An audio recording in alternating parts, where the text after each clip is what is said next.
Planta regasificadora del Pacífico. ¿Para cuándo y cómo se pagará? Invitamos al escenario a nuestros panelistas. Mauricio López González, vicepresidente de Andesco. Doctor Orlando Cabrales, presidente de Naturgas. Doctor Alejandro Castañeda, presidente ejecutivo de ANDEC. Doctor Mauricio Yepes, presidente de la Junta Directiva de la Cámara de Grandes Consumidores de Energía y Gas de la ANDI. Doctor Ricardo Humberto Ramírez, director de la UBME. Y al doctor Jaime Concha, vicepresidente de Minería, Hidrocarburos y Energía de la ANDI, quien además será el moderador de este panel.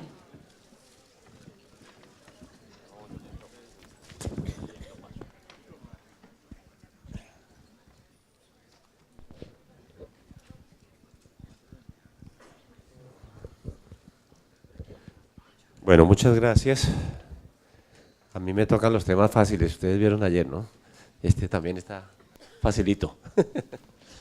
Vamos a recortar un poquito porque el ministro tiene un vuelo y entonces voy a robarles 15 minutos de lo que teníamos programado, entonces no voy a hacer una introducción, digamos, tan larga como la que pensaba hacer. Sencillamente comentarles que en la mesa de energía y gas, este ha sido el tema que nos ha quitado la mitad de la agenda en las últimas 6 reuniones. Nos reunimos mensualmente, es decir, desde la reunión de octubre, la mitad de las reuniones de la cadena ha sido sobre este tema. Temas en las que uno ve en la cadena, desde el esto no lo necesitamos, hasta el esto sí lo necesitamos, y donde hay avances, yo diría, hay acuerdos, digamos, en la cadena ya hay algunos temas, se ha avanzado. Reconocer también la apertura de la UME desde la primera reunión que nos acompañó en la mesa, donde, digamos, arrancamos de un escenario de esto va así, en esta fecha, etcétera, y la verdad es que en esto, desde Jorge y ahora con Ricardo hemos tenido reuniones permanentes para discutir el tema, ¿sí? Incluso las fechas han cambiado un poco y dan alguna tranquilidad a algunos eslabones de la cadena, pero todavía hay dudas e incertidumbres y en eso estamos trabajando. Yo tal vez aquí lo que no me puedo quejar, digamos, como sector privado es de que ha habido los espacios y en eso estamos discutiendo con UME y efectivamente ellos han oído muchas de los argumentos de la industria de gas natural vehicular que le hemos llevado, también tenemos algunos petroleros en la mesa. Entonces ahí hay una discusión, pero todavía persiste la incertidumbre, todavía hay cosas en la demanda, cosas en la oferta que la gente tiene incertidumbre, y esa incertidumbre, como digo yo, puede llevar desde la posición de esto no lo necesitamos, hay otras formas, hasta esto sí se necesita. Voy a arrancar con Alejandro, yo voy a dar algunas preguntas orientadoras que ustedes ya conocieron y es un poco su eslabón, cómo se ve representado en la planta, en la iniciativa, ¿sí? ¿Cómo ven ustedes ese balance y esa incertidumbre? ¿Sí? Si se necesita o no la planta, si ustedes son beneficiarios o no de la misma, si tienen opciones y propuestas, plan B, plan C, plan Z, ¿sí? Y también un poco qué aprendizaje se ha tenido de la planta de la costa un poco para también el tema y los dejo sus 8 minutos para no quitárselos a ustedes, sino quitármelos más bien a la introducción mía. Perfecto, muchas gracias Jaime, muchas gracias a la Andy por la invitación. Yo creo que la primera pregunta es si se necesita o no se necesita desde el lado eléctrico, digámoslo así. Y la respuesta yo creo que es sí se necesita. Creo que aquí ha habido, digamos, en los últimos años una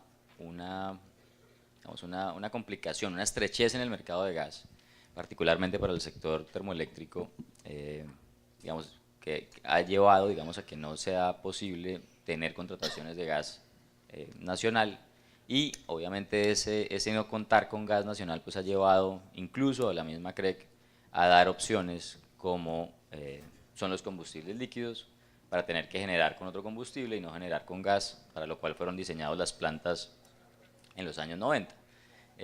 Si uno separa, digamos, y mira el tema desde el lado del interior del país, pues básicamente hay unas 6 plantas, 5 plantas que están del orden de unos 1.200, 1.400 megavatios, las cuales hoy en día pues tienen esa incertidumbre, digamos, desde el punto de vista de contratación de gas natural. Y lo que han hecho y lo que, digamos, como experiencia, lo que pasó en el Niño del año 2015-2016, perdón, 2015-2016, pues fue que tocó operar con combustibles líquidos. Y esa operación con combustibles líquidos es una operación que es compleja, que no es fácil, no es sencilla, es costosa, y es adicionalmente, lleva, digamos, a una degradación mucho más acelerada del activo. Entonces, desde ese punto de vista, yo creo que la justificación de una planta de importación de gas, como les digo, desde el lado termoeléctrico, yo creo que se necesita, y pues entiende uno, digamos, la preocupación que tiene el gobierno y que tiene obviamente reflejado a través de la UCME, en el sentido de, no, digamos, no tener certeza si al año 2023 y 2024 vamos a ser capaces de tener el desarrollo de las reservas suficientes para poder suplir la declinación de los campos, como lo plantea la UME, como Cusiana y Cupiagua, que son los que atienden el interior del país. Entonces, desde el punto de vista, como les digo, desde el punto de vista de necesidad, creo que el sector eléctrico lo requiere. La operación con líquidos, me salté un tema, y es que puede estar del orden de unas 3 veces o 4 veces más costoso que inclusive importar gas natural. Entonces, eso en últimas termina siendo, digamos, beneficioso para la demanda eléctrica, en el sentido de no usar combustibles líquidos, por lo que ya mencioné, y pues tener esta facilidad de importación de gas. Digamos, el segundo elemento, que uno puede, digamos, como revisar en toda esta discusión es, digamos, volviendo a lo mismo, la necesidad es clara, es manifiesta. Solamente como por anécdota, en el sector eléctrico nos pasó una cosa en los años 90, precisamente porque hay una incertidumbre en el sentido del desarrollo de nuevas reservas. Y es complejo, digamos, poder cerrar esos riesgos, y digamos, aquí se ha dado una discusión grande si se usan las reservas probables y posibles, si solamente se usan las reservas probadas y las que ya están, digamos, con una comercialidad vista y manifiesta, que es lo que ponen los productores a la venta. Y pues, digamos, del sector eléctrico tuvimos una experiencia compleja en los años 90, que fue básicamente el campo de Opón. El campo de Opón se suponía que iba a ser uno de los campos más grandes productores de gas en el país, y pues obviamente, pues por temas de geología y por temas de desarrollo del mismo campo, el campo finalmente no fue lo que se esperaba, terminó siendo muy pequeño, digamos, frente a las necesidades, y con esa señal las plantas térmicas se instalaron en el interior del país, con esa señal, digamos, de abundancia de gas. Tan es así que, digamos, que un par de plantas decidieron retirarse del sistema porque no consiguieron el combustible para poder operar. Entonces, jugar, digamos, con ese afinamiento de cuándo se requiere, cómo se requiere, pues, digamos, poniéndome en los pantalones de Ricardo, creo que es muy complejo, digamos, poder determinar el cuándo y el cómo, porque adicionalmente, pues los momentos de licenciamiento, los momentos de permisos, los momentos, digamos, pre-desarrollo de la misma facilidad de importación, pues cada vez son más complicados en nuestro país hacer ese tipo de desarrollos. Entonces, en ese orden de ideas, yo creo que, digamos, la necesidad manifiesta no solamente para el lado térmico, sino en general creemos que ese activo puede darle un respiro, digamos, al tema, digamos, de estrechez en el mercado de gas. Obviamente para el sector termoeléctrico, pues se ve, digamos, como una muy buena alternativa para poder reemplazar esos combustibles líquidos y tener, digamos, el combustible, digamos, más eficiente para operar. Ya, digamos, el cómo se asume el activo, cómo se paga el activo, yo creo que, digamos, los térmicos también están dispuestos a colocar una parte importante de ese costo de la planta de regasificación, precisamente por lo mismo, porque es mucho más económico para un térmico tener gas y no operar con combustibles líquidos. Si uno se para y mira, digamos, la experiencia de lo que ha pasado con la planta de regasificación del Caribe, digamos, son dos, como se está concibiendo, son dos facilidades diferentes. La de Caribe, de una dedicación exclusiva, en la cual, digamos, los térmicos pagan un pedazo de ese activo y el otro pedazo lo está asumiendo la demanda eléctrica a través de una componente en la tarifa que se llama restricciones. Y lo que ha sucedido básicamente se probó recientemente con los atentados del ELN a la infraestructura de torres eléctricas básicamente que comunican el interior del país con la costa Caribe, y pues por haber tenido, digamos, almacenamiento en esta planta fue que las plantas lograron cubrir esa necesidad de generación de seguridad. Alejandro, un minuto. Sí, básicamente cubrir esa necesidad fue atender la generación de seguridad. Normalmente en la costa atlántica se requiere una generación de seguridad del orden de unos 400 megavatios y por estos dos atentados terminamos generando casi con 2.400 megavatios para atender casi el 100% de la demanda de la región Caribe.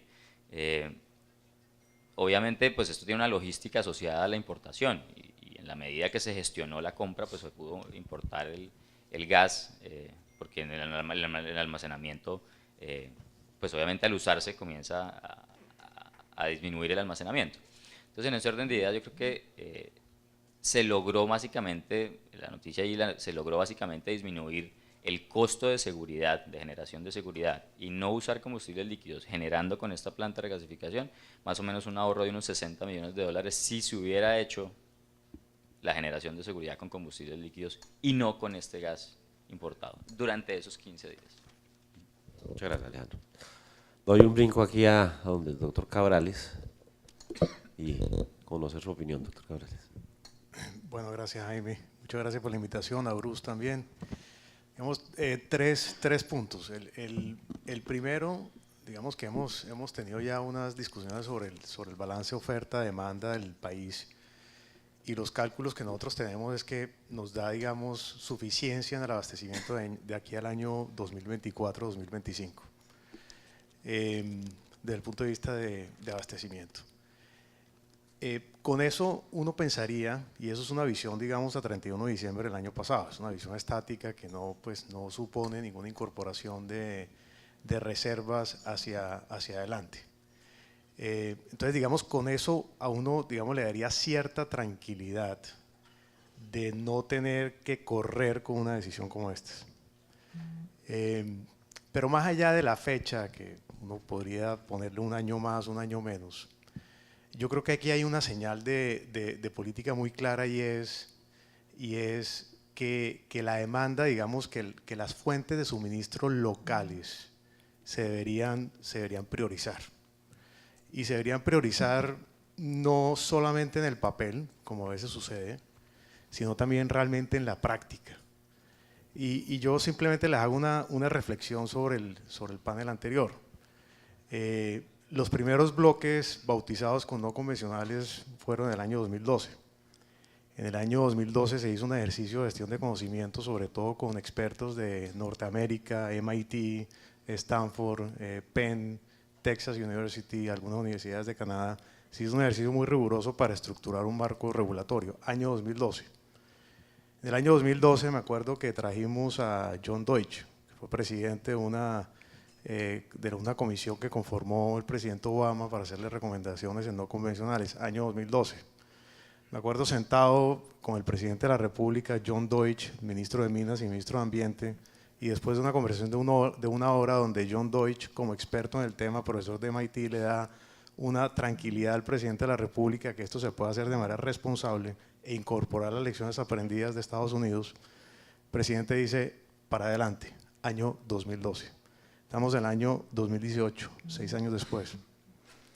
Entonces, las señales, realmente las señales y la priorización que se le debe dar a las fuentes nacionales debe concretarse realmente en la práctica. Tenemos un descubrimiento de CBM en el Cesar que todavía no ha tenido viabilidad, unos términos de referencia ambientales que están listos desde el año 2013 que todavía no han salido. Tenemos un tema del offshore que se va a demorar, ya lo dijo aquí Felipe Bayón, pero también se requieren decisiones más rápido. Llevamos varios años discutiendo el tema de la minuta, de los términos de referencia ambientales para la actividad offshore.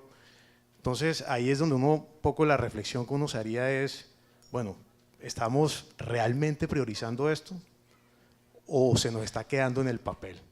Tenemos unas fuentes muy importantes. Felipe hablaba de 20 terapias cúbicos en el Magdalena Medio.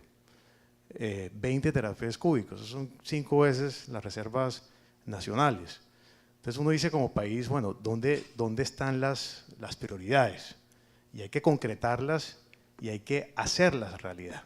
Hay que pasar realmente al esquema de negocio. Entonces ahí es donde uno se pierde a veces, digamos, en cuanto a las señales internas. Segundo punto, a nosotros nos preocupa el tema del costo de la eventual infraestructura del Pacífico.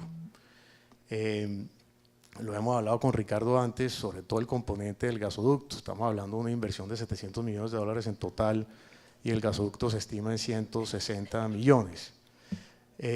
Por algunas averiguaciones, estimaciones, inclusive de afiliados nuestros, esa cifra es bastante baja, bastante baja. Eso va a salir más costoso. Y si el esquema va a ser de convocatorias como sucede en el sector eléctrico, pues probablemente el que participe ahí va a meterle un presupuesto de contingencia relacionada con el entorno muy alto. Ya tuvimos la experiencia de la línea eléctrica hacia Buenaventura que tocó cancelarle, y estamos hablando de una línea eléctrica. Entonces, esa incertidumbre del costo, sobre todo del gasoducto, hay que tratar de concretarlo muchísimo más, y por eso, en la medida en que tenemos un poco más de tiempo, y en la medida en que le demos un poco más de oportunidad a las fuentes nacionales, si definitivamente no encontramos más, por supuesto el mercado de importación es un mercado válido, si no encontramos más, pero nos daría un tiempo suficiente para poder concretar ese componente socioambiental que nos parece que genera una incertidumbre inmensa. Segundo punto. Tercer punto, y hago ese segundo punto antes porque me ayudaría a ambientar el tercer punto. Demanda beneficiada. La demanda beneficiada, nosotros al igual que Alejandro pensamos que el sector térmico debe tener una participación muy importante en contratar buena parte de la capacidad de esa infraestructura, por lo menos el 50%, por lo menos el 50%. Pero ojo, los análisis que hemos hecho hasta ahora nos dan que solamente para Termovalle y Termoencali esto tendría sentido. Es decir, las térmicas que están más allá de Yumbo, digamos, metiéndonos de Yumbo hacia Buenaventura, Dorada, Centro, Sierra, Media Eléctrica, para esas termoeléctricas, de acuerdo con la estructura tarifaria de ese gasoducto existente, probablemente no les daría, y eso varía dependiendo del escenario de costo que tendría el gasoducto Buenaventura-Yumbo. Entonces, ojo con eso, si al sector térmico, como están las condiciones hoy, no le está dando, en la mayoría de los casos, con excepción de Termovalle y Termoencali, ustedes se pueden imaginar para el resto de la demanda de gas. Y la razón por la cual no le está dando, según el análisis nuestro, es que la estructura tarifaria del gasoducto existente es demasiado alta para poder cubrir los costos asociados a ese transporte. Entonces, en la propuesta que está actualmente en la CREC, si no se revisa eso, por lo menos tendría que haber una reducción del 35% de esa tarifa de transporte, por supuesto, y en esa nueva estructura tocaría respetarle, por supuesto, las inversiones a ese transportador que está ahí. Bajo ese supuesto, si eso no se revisa la baja de manera muy importante, y no se reestructura ese esquema de cómo se remunera y cuál es la tarifa aplicable a ese gasoducto, ni siquiera para esas térmicas le serviría.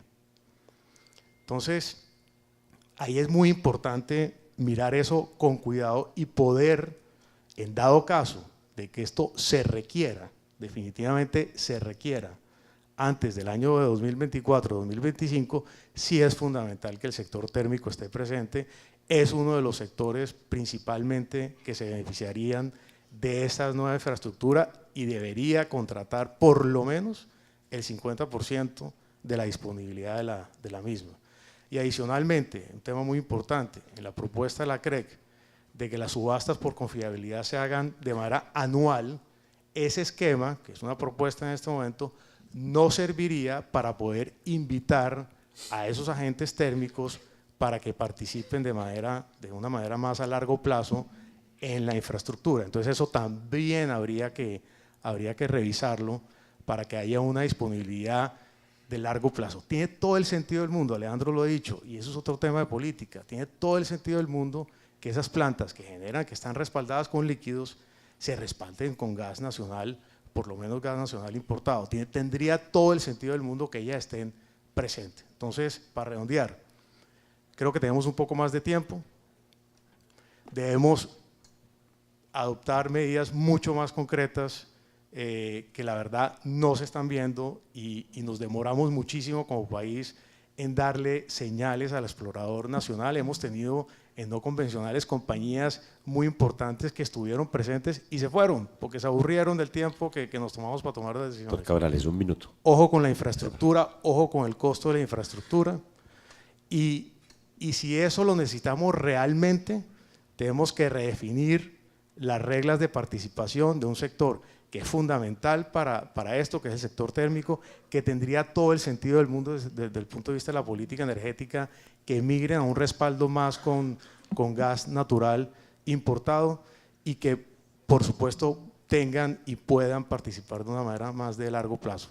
Hasta ahora, nadie ha levantado la mano, ninguno de los agentes, que diga, hombre, yo necesito eso y yo estoy dispuesto a comprometerme con esto. Mira lo que pasa con las convocatorias de transmisión del sector eléctrico. Hay unas garantías, uno debería más o menos pensar en lo mismo para esto. ¿Quién es el que está interesado? Ponga la garantía, comprométase desde ya, esa señal es importante también. Doctor López, por favor. Bueno, muchísimas gracias a Bruce también por la invitación, a los compañeros de panel. Mire, yo creo que cuando uno mira las dos intervenciones anteriores en la práctica estamos hablando de lo mismo, usted mismo lo planteó. La pregunta era ¿cuándo? Y yo sí tengo una angustia espantosa, es que en Colombia ni un andén lo hacemos en 2 años. Ese es un grave problema, ese es un drama. El deprimido de la 94 se demoró más que la ampliación del canal de Panamá. Eso son realidades. Entonces, 2024 es ya. En los términos nuestros, el problema es que eso es ya.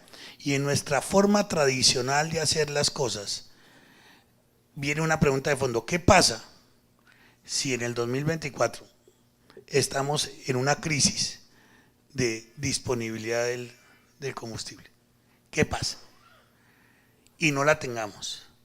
Esa es una pregunta de fondo, porque si no acometemos desde ahora, puede que al final tengamos, y me disculpe lo que voy a decir, el síndrome de Ciudad del Cabo.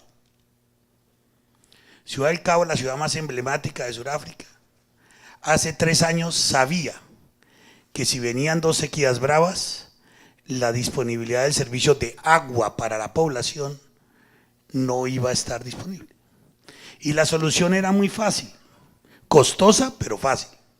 Está el mar al lado, al frente, pues las plantas desalinizadoras. Y la administración municipal, el gobierno de Sudáfrica y la compañía de agua dijeron no, venga, aguantemos que va a llover, aguantemos. ¿Y qué sucedió? Hubo necesidad, desde el año pasado, una ciudad turística como Ciudad del Cabo, me comentaban ahorita en una reunión que las tinas le quitaron el tapasumidero para no llenar las tinas de los hoteles. Este año ya lo que no hubo fue disminución dramática del servicio de la población hasta niveles de 30 litros habitante día, o sea, ya niveles de casi no usar el agua. Por esas medidas, la fecha límite del 13 de abril ya pues pasó para el 20 y pico de junio, esperando Dios quiera que llueva. ¿Qué ha sucedido? La compañía de agua no tuvo ingresos. En vez de estaba preocupada que de pronto el agua desalinizada le iba a dar más cara a la población, al final no tuvo ningún ingreso. La población redujo su prosperidad claramente, ¿sí? Y al final no tenemos ni la planta desalinizadora y si no llueve lo que vendrá será una crisis pavorosa. Entonces, la pregunta del fondo es, en un país como el nuestro, tan demorado en hacer las cosas, usted lo acaba de plantar, Orlando, no hemos, 2002, 8 años para tomar una decisión y todavía no hemos podido, ¿cierto? En muchas otras cosas, en muchas actividades de política y no podemos. Creemos que este tema, por eso, el para cuándo, adquiere una importancia fundamental. Si fuera rápido todo lo nuestro, yo creo que los balances que hace la UDME podrían ser revisados, adecuados, pero como la UDME hace un balance desde el lado conservador, lo cual me parece absolutamente válido, absolutamente prudente, entonces dice, hombre, hay que movilizar esto en aras de una dificultad eventual de disponibilidad del recurso. Entonces ya él pasa a que hay una necesidad de contar con una cierta certidumbre para poder avanzar. Y entonces decimos nosotros, como lo hemos dicho en Andesco, que cuando uno tiene toda la cadena trabajando, tanto la eléctrica como la de gas en nuestro sector, salvo los productores, que los tiene el doctor Orlando también en su agremiación, pues decimos, hombre, cualquier falla en uno de esos eslabones, terminamos todos, sin excepción, pagando. No solamente el sector técnico como gran consumidor, sino el usuario del común, el del estrato 1 y el estrato 2 y el de gas natural vehicular en un momento determinado que el taxista entonces no pueda eventualmente, prender su carro con el combustible de gas natural vehicular. Entonces, nuestra reflexión, y para ayudarte a comprimir más el tiempo, es, sí se requiere, la revisión de la UDME es fundamental cada rato para ver si seguimos vigentes, pero como en Colombia se demoran tanto las cosas, tanto, la necesidad es prioritaria y hay que avanzar desde ya. Viene la otra pregunta de fondo, que es la que usted acaba de plantear, y es cómo nos vamos a financiar. Y ese es un juego sería errado tener un juego de suma cero, en donde haya ganadores y haya perdedores. Aquí todos debemos procurar aportar en la proporción adecuada. Habrán doctores, tienen la Santa Madre Iglesia para poder encontrar la mejor forma en la cual todos estaremos dispuestos para que al final el bien supremo, que es contar con el combustible de transición además, que es la gran ventaja desde el tema de cambio climático, una gran ventaja, podríamos apostarle fuertemente a encontrar la mejor horma para que en 6 años, recuerde, ya estamos en marzo, o sea, este año se ha pasado muy rápido y este año va a ser difícil en los temas. En 6 años, 6 añitos, podamos tener una garantía eficaz del combustible. Ese es nuestro mensaje de fuerza y le ayudé con 2 minuticos para compensar, doctor Jaime. Muchas gracias, doctor López. Pasemos al otro Mauricio, a Mauricio Yepes. Aló. Muchas gracias. Gracias, por supuesto, a la ANDI, a todos los participantes, a los miembros del gobierno y, por supuesto, a los gremios colega que nos acompañan en el evento. Buenos días todavía, ¿no? Buenos días, como decía Felipe, ahí como para levantar un poquito el ánimo. Yo quisiera resumir un poco la posición de cuál es la posición del sector industrial sobre este tema. Yo creo que con esto respondo a tus preguntas, sin embargo voy a tratar de elaborarlas un poco más. La posición del sector industrial con respecto a esta planta es la siguiente. Aplaudimos, entendemos y apoyamos los intentos que tiene el gobierno, por supuesto, de garantizar que exista un suministro de gas para las necesidades de todos los usuarios en el país. Definitivamente debemos garantizar que la información es adecuada tanto desde el lado de la oferta como desde el lado de la demanda, para que las decisiones que se puedan tomar sean decisiones adecuadas y acorde a las necesidades que tiene por supuesto el sector y el país. Queremos enfatizar mucho en que la demanda industrial de gas es realmente elástica al precio. Yo voy a tratar de no hablar de precio, que siempre dicen que los industriales hablamos de precio, pero el tema es determinante. Y en los cálculos de la UME por supuesto que han estado en consideración unos crecimientos del sector industrial que, como bien lo anotaba Jaime ahorita, han recibido de una muy buena manera el feedback que nosotros hemos hecho, pero la demanda industrial realmente es altamente elástica. Hemos visto que la demanda de gas ha crecido en los últimos años y estamos anticipando que incluso con los niveles de precio actual que tiene el gas, la demanda industrial va a seguir reduciéndose en los próximos años, y damos ejemplos claros de compañías que con nombre propio pararán sus producciones de auto y cogeneración con los niveles actuales de precio de gas, y eso va a significar una reducción adicional. Entonces no queremos ni siquiera imaginarnos lo que puede suceder si existe además un componente adicional en la tarifa vía transporte para financiar nuevamente proyectos que pueden ser de adicional confiabilidad. Para efectos de calcular el balance de oferta y demanda, si la demanda futura es considerada sobre bases probables, la oferta debería ser considerada también de la misma manera, y ahorita profundizaré un poco sobre el tema. La planta de gasificación del Pacífico no puede ser la única manera para garantizar el abastecimiento. No puede ser nuestra primera apuesta ni siquiera. Hay que revisar, y lo veíamos justo en el panel de hace un momento, y aquí por supuesto que acompaño la posición de algunos de los otros gremios. Tenemos que propender por generación eléctrica con otras tecnologías, utilización de gas del carbón, desarrollo del gas no convencional, que entendemos que ya llevamos 8, decía el viceministro, 12 años tratando de sacar adelante los proyectos de fuentes no convencionales de gas. Esto tiene que ser una realidad y tenemos que encontrar eso como una alternativa primero, antes de pensar en simplemente un gas importado. Y por supuesto, responde igual al último punto, si se requiere un gas flexible para cubrir los picos de generación térmica, la solución de GNL es adecuada para este tipo de demanda, y por supuesto consideramos que deben ser los que deben asumir el costo principal de esta tecnología. Yo quisiera de todas maneras celebrar el anuncio que ha tenido recientemente la UPME de haber pasado del año 2021 al 2024 la necesidad de la planta.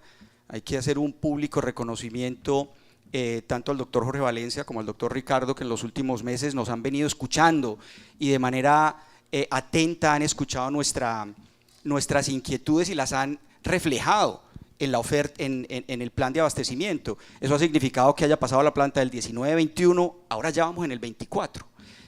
Pero queremos hacer un llamado muy insistente. Ese ya es un mensaje de la UPME, mas no es un mensaje que haya recibido o el ministerio o la CREC. La CREC sigue empecinada en que este proyecto tiene que salir y eventualmente hasta quedar todos los términos definidos antes de que termine este gobierno. Nuestro mensaje en este tema es hold your horses.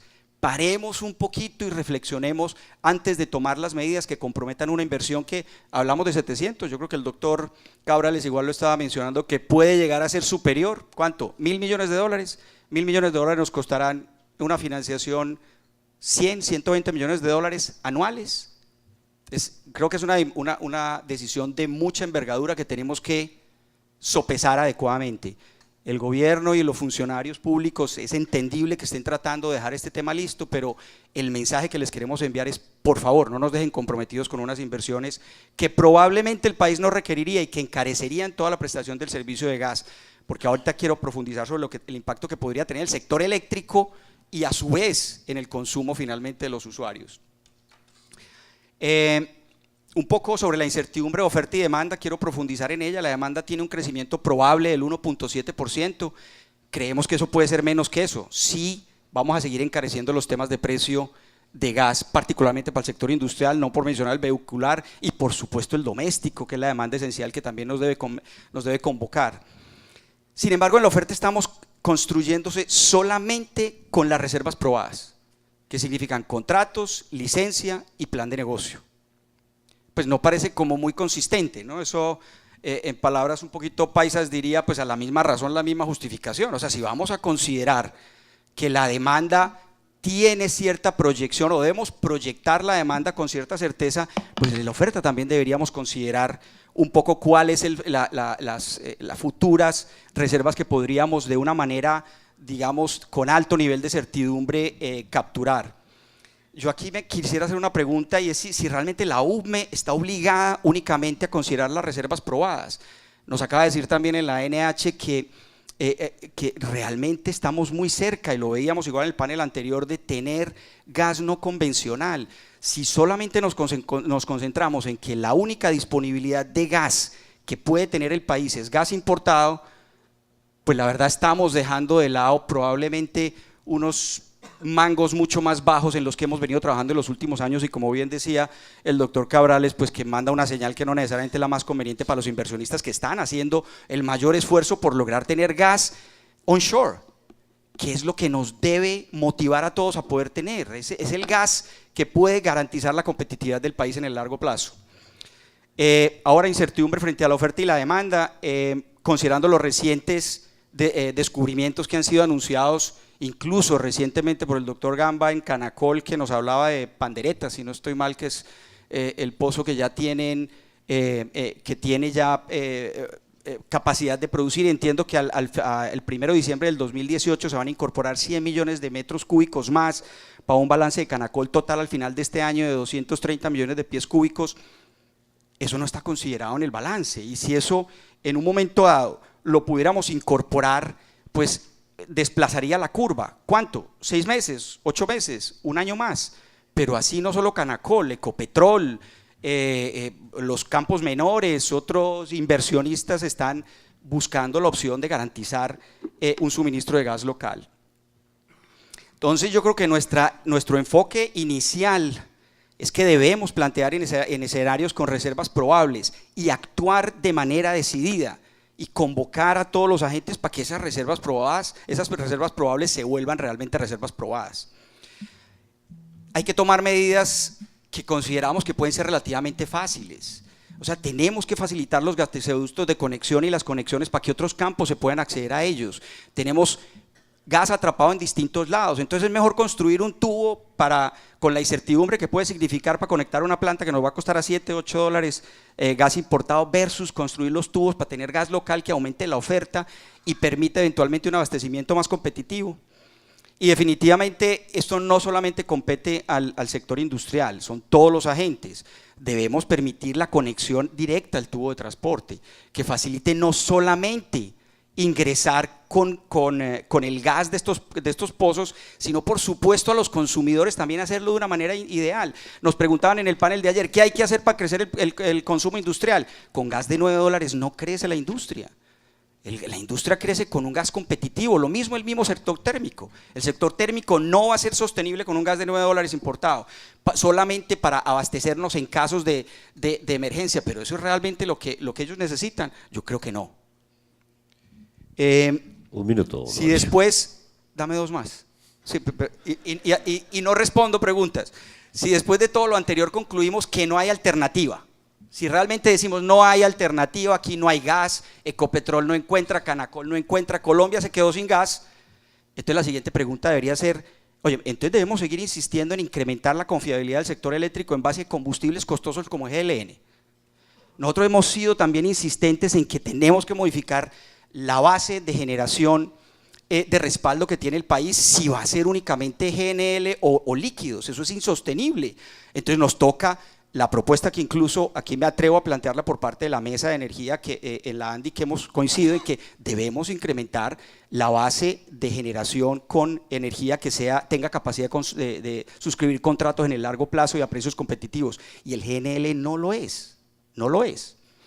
Entonces, yo aquí voy a pasar rápido, ya igual mi colega de Andec lo mencionaba, la planta es importante para el sector térmico actual hoy. ¿Por qué? Porque le responde a su demanda pico, le permite que los 210 GBTU que la planta en un momento dado podría tener para ellos respalde sus obligaciones de energía en firme que se le vencen en el año 2020 y que representarían unos ingresos de 140 millones de dólares para poder mantener viables esas plantas. Entonces entendemos que ellos son los primeros beneficiarios del sistema y si aplaudimos, por supuesto, que ellos estén dispuestos a contribuir a eso, si ese es el único camino al que nos vemos abocados. Pero en este escenario es mejor, de nuevo, adicionar energía competitiva en la base que pueda firmar contratos de largo plazo, y el GNL no lo permite. Si aún así decidimos que vamos en la construcción, tenemos una sugerencia respecto a lo que decía igual mi colega Mauricio, y es que básicamente si tenemos que de nuevo construir esa planta, invirtamos el orden de los factores, que ahí sí se afecta la ecuación, a diferencia de lo que se estudia en ingeniería, pues que nos decían que el orden de los factores no afectaba. Aquí sí se afecta. O sea, si estamos hablando de que es un proyecto de 4 años, que nos vamos a demorar 5, 6, ¿por qué nos tenemos que comprometer de ya con una inversión de 900 millones de dólares que nos va a costar 90 millones o 100 millones de dólares al año? Entonces avancemos en apertura de convocatoria, en diagnóstico ambiental y alternativas, y si realmente nos vemos abocados a que de nuevo hay que invertir, pues perfecto, lo hacemos en el último periodo del año y no desde ya. Entonces de verdad que el mensaje muy respetuoso que queremos enviar es de que no vamos con la velocidad en la que estamos avanzando en este momento, detengámonos un momento y reflexionemos, no dejemos comprometida una decisión en el próximo gobierno que puede cambiar en el corto plazo muy rápidamente, y definitivamente pues avancemos todos coordinados en la mejor solución para todos. Gracias. Muchas gracias, Mauricio. Doctor Ricardo. Muchas gracias, Jaime, por la invitación. Y voy a empezar con la misma palabra que Jaime empezó este foro, incertidumbre. La función pública que nosotros estamos desempeñando es una función que tenemos que desempeñarla en cuanto a oferta y demanda en condiciones de alta incertidumbre. Voy a hablar un poco de qué hemos hecho a nivel de oferta. Seguramente muchas de las cosas que diré ya las hemos dicho, y recojo también algunas de las sugerencias que hace que mi doctor Yepes sobre el tema de trabajar la oferta abriéndonos un poco más de las declaraciones que hacen los productores. Sobre oferta, lo que hemos encontrado después de un año de estar analizando conjuntamente, colectivamente, digamos, este tema, es que la tendencia se mantiene. Digamos, la declinación es sostenida, sigue presentándose, de acuerdo con las declaraciones de los productores al Ministerio de Minas y de acuerdo con la información que entregan a la NH los operadores, pues, de los titulares de los contratos. Eso se está manteniendo, digamos, la tendencia se está manteniendo. Pero queremos, digamos, ver también que es probable, porque eso me parece interesante. Lo que ustedes dicen de que, pues, así como la demanda la calculamos con una probabilidad, pues la oferta también deberíamos hacerlo. Con la ayuda de la ACP, nos hemos venido sentando con algunos operadores de los contratos de E&P del offshore en la parte norte del país, y hemos visto que sí hay posibilidades. La verdad sí, las sentadas que hemos hecho con ellos han sido interesantes, productivas, pero se demoran. Son temas, son posibilidades que se pudieran concretar si todo es exitoso hacia 2027, finales, pues, de la década entrante. Con los operadores de la parte sur de la costa atlántica no hemos podido conseguir información por, digamos, sus prácticas corporativas, que son los más interesantes, pero llegan a ser, digamos, muy interesantes, de gran volumen, probablemente requieran inversiones que tomen años adicionales en desarrollarse. Hemos también analizado las posibilidades de nuevos prospectos en el offshore, no solamente los que están en este momento ya contratados, sino los que están por contratarse con la minuta nueva. Vale la pena señalar que la minuta nueva tiene unos tiempos necesarios para que se desarrollen esos campos en una cuenca nueva, que son bastante extensos para el periodo que nosotros estamos analizando. Periodos de exploración de 9 años, periodos de evaluación de 6 años, periodos de retención hasta 2 años, periodos de desarrollo de 5 años. Sumando todo eso, pues fácilmente llega uno a tener que considerar que la primera molécula de gas de esos futuros prospectos puede estar dentro de 20 años. Y llega también a concluir que es necesario ampliar el horizonte de planeación. Nosotros estamos haciendo un análisis sobre 15 años, con infraestructuras que duran 40, con decisiones, digamos, de nuevos campos que demoran 20. Entonces tenemos que ampliar el horizonte de proyección y tomar, o mejor, meter en la baraja decisiones no solamente de esta planta, sino de la planta del Caribe, que también, digamos, entra a jugar. Si nosotros no llegáramos a descubrir otro hallazgo importante de aquí al 2025, muy seguramente vamos a tener que tomar una decisión, no solamente en el Pacífico, sino también en el Caribe, porque la del Caribe la tenemos firme hasta el 2026. De todo esto que les acabo de decir, nosotros analizando lo formal de las declaraciones, lo probable, digamos, de lo que está en este momento en fase exploratoria y en fase de evaluación, y lo futuro, que todavía ni siquiera se ha contratado, consideramos que lo más cierto, dentro de lo incierto, pues, es tomar una decisión gestionable con la planta de regasificación.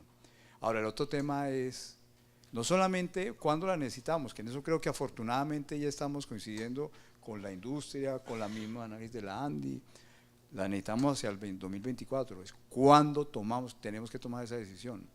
De eso, digamos, en cuanto a eso, a esa pregunta, nosotros nos tenemos que apoyar en la experiencia que tenemos estructurando líneas de transmisión eléctrica. Son decisiones que hay que tomarlas con 5 o 6 años de anticipación, tratándose de infraestructura lineal, diferente a los andenes que citó mi doctor Mauricio, 5 o 6 años. Entonces, apenas consideramos que estamos en el tiempo necesario para que nosotros no nos arrepintamos de haber tomado una decisión muy tarde. Por todas esas razones pensamos que tenemos que actuar pronto y seguimos trabajando en la estructuración, buscando que ojalá a finales de este año podamos seleccionar a un inversionista sobre eso. Ahora, la incertidumbre no solamente es de oferta, en demanda también hay mucha incertidumbre. Y lo que proponía, digamos, el doctor Cabral es de que ojalá uno tuviera un instrumento como una garantía, es interesante, para tener la certeza de que si la demanda se va a dar o no se va a dar. Hay, digamos, controversias también sobre los ejercicios de previsión de demanda que nosotros tenemos. Y lamentablemente, y lo digo así con esa palabra, lamentablemente tenemos que decir hoy que vamos a tener que darle la razón a muchos de ustedes en que pues, las previsiones de demanda que nosotros consideramos el año pasado eran muy altas, en 2 sectores, industria y GNB. Vamos a revisar seguramente la baja de eso, como compensar, pues, pero digamos hay elementos que nos permiten coincidir con esas inquietudes que nos han planteado. Seguimos teniendo incertidumbre del lado de la oferta petrolera.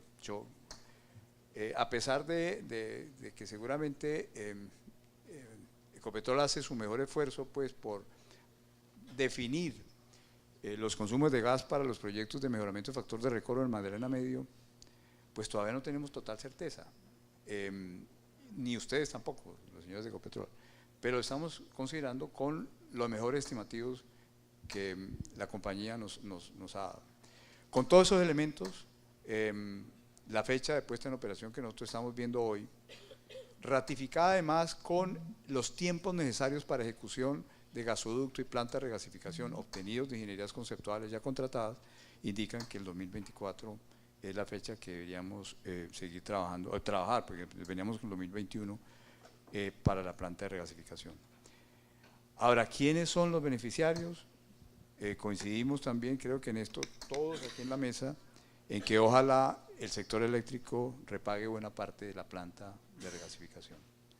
En eso la comisión está trabajando, nosotros somos invitados permanentes a la CREC, les puedo dar testimonio de que eso se está viendo, digamos, con esos ojos. Ojalá acertemos y que el esquema de remuneración de la planta permita que con ese mismo instrumento se respalden obligaciones de energía firme y que lo que el resto de usuarios del país tengan que pagar por la planta pues sea mucho menor de lo que hoy probablemente se ve si no hay una participación concreta del sector eléctrico. Básicamente eso es lo que quería decirles y tal vez algunos elementos adicionales que también tocó el doctor Mauricio sobre la posibilidad pues, de conectar nuevos campos. Nosotros vamos a sacar una circular en estos días para preguntarle a los interesados, a los operadores, qué campos necesitan infraestructura. Con las sentadas que hemos hecho con la ACP se ha visto que sí, hay posibilidades, no cercanas, pero sí hay posibilidades que requieren infraestructura de gasoductos importantes. Y si no requieren, digamos, infraestructura de gasoductos, van a requerir plantas de regasificación. Si somos exitosos en nuestro desarrollo offshore, ese éxito seguramente se materializará en altas reservas y con altas reservas la forma de transportarlo al país y al resto del mundo es licuándolo. Y ahí, nuevamente, bajo ese escenario de éxito, se justificaría no solamente tener una, probablemente las dos, sería deseable tenerlas pues, para tener una confiabilidad y poder internar al país ese gas que ojalá encontremos en el offshore. Con esto pues cierro mi intervención y muchas gracias. Bueno, no sé si alguno quiera interpelar alguna cosa. Yo daría 1 minuto a aquellos que quieren interpelar. Entonces, Alejandro. No, algo cortico frente a lo que decía Mauricio. Digamos, creo que sobre el tema de renovables nadie tiene contraargumentos para decir que no entren al sistema, y pues bienvenidas obviamente en una contratación de largo plazo, que mejor, porque es algo que la industria ha venido pidiendo desde hace unos años, que es contratación de largo plazo. Lo que uno no puede obviar es quién da la confiabilidad y cómo da la confiabilidad, y es algo que mencionaba Ricardo. Es decir, hoy en día yo tengo unas plantas térmicas que pueden estar del orden de 1.200 megavatios en el interior del país, y que reemplazarlas me puede estar costando casi 4.000 millones de dólares. Entonces hay que mirar muy bien ese tema de reemplazo de plantas. Yo tengo unas plantas hoy en día que funcionan y son operativas y se han hecho inversiones y funcionan eficientemente. Entonces lo que falta es que el suministro de gas para poder atender esa necesidad de confiabilidad en el sector eléctrico. Entonces yo creo que son, solamente para decirle a Mauricio, que yo creo que son los dos elementos. Es decir, no puede uno olvidar que las renovables te dan una ventaja, que es desde el punto de vista de competitividad de precios de largo plazo, pero ellas no te van a dar el respaldo que requiere el sistema. Entonces, solamente eso. Orlando. Sí, digamos, yo quiero decir dos cosas ahí como rápidamente. Una es, si hay algo con lo que hay que correr, es dándole señales a la exploración local. Digamos, yo con eso sí correría. Con eso sí correría, sí estaría muy afanado. Y yo creo que la disyuntiva que decía Mauricio no puede ser, como es que nos demoramos tanto en hacer las cosas internamente, entonces vamos a construir una infraestructura para depender del mundo de afuera. Entonces, si hay algo en lo que debemos correr como país, es en darle esa señal muy clara, muy precisa y con hechos concretos a la exploración local.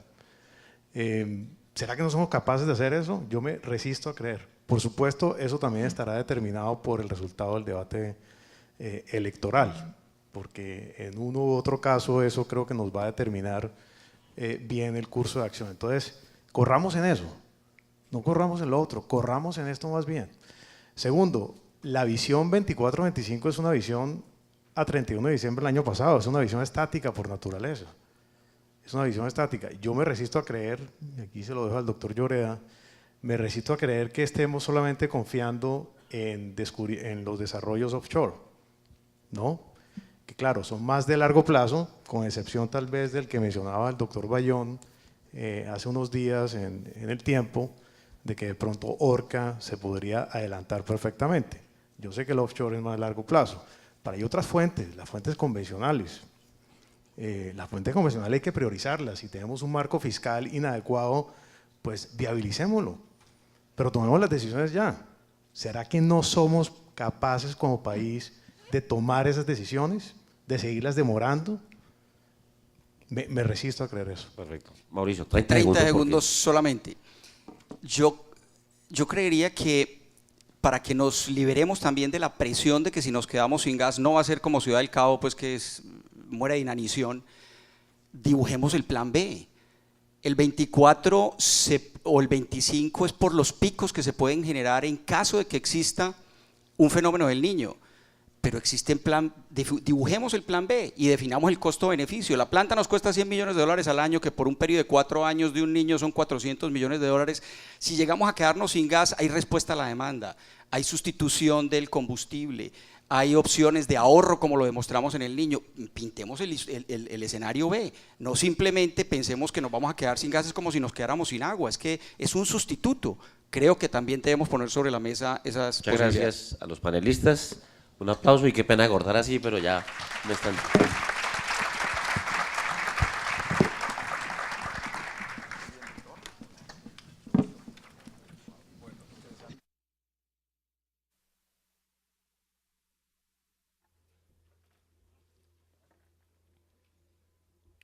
Gracias a nuestros panelistas y al moderador. Hemos llegado al momento de las conclusiones, así es que invitamos al escenario al doctor Mauricio Cárdenas Santamaría, ministro de Hacienda y Crédito Público, y al doctor Bruce McMaster, presidente de la ANDI. El señor ministro debe cumplir con otros compromisos, así que sin más preámbulos, le damos la bienvenida.